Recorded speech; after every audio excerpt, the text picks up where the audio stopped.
The story told through this dense and complicated array of techniques is an investigation into a man's life.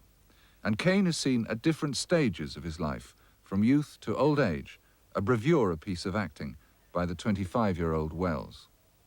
Galleons of Spain off Jersey coast. Is that really your idea of how to run a newspaper? I don't know how to run a newspaper, Mr. Thatcher. I just try everything I can think of. Charge, you know perfectly well there's not the slightest proof that this armada's off the Jersey Hello, coast. Mr. Bernstein. Excuse me, Mr. Can you Caine. prove it isn't? This just Mr. came Bernstein, in. I'd like you to meet Mr. Thatcher. I'll just How do you do, Mr. Thatcher? Leland, Mr. Thatcher, my ex-guardian. From We have Cuba. no secrets from our readers, Mr. Bernstein. Mr. Thatcher is one of our most devoted readers. He knows what's wrong with every copy of the Enquirer since I took over. Read the cable. Girls delightful in Cuba, stop.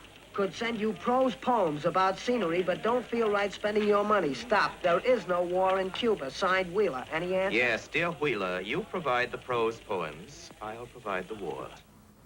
You said once that Caine seemed to you to have been really quite close to Parody as a character. You said once he was rather close to burlesque. I didn't know if you meant the way you played him or the way he was conceived. I don't know what I meant by that.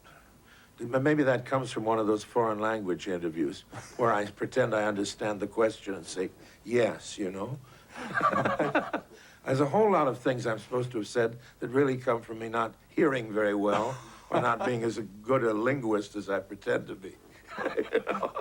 And there's a kind of interviewer, and you're not one of them, who tends to make a statement and then say, isn't that true? And if I get very bored or I say, well, absolutely, yes, you know.